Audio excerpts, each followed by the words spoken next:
нас евреев много и в Андижане, и в Самарканде, во всей республике Узбекистан. Но нигде не говорят андижанский, ферганский, самаркандский, говорят бухарский.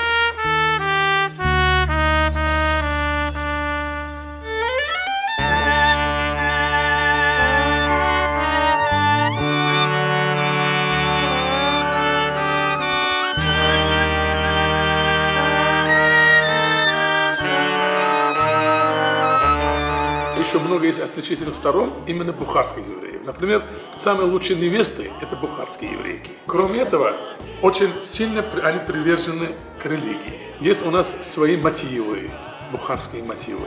Бухари мелодична, она похожа на шашмакон.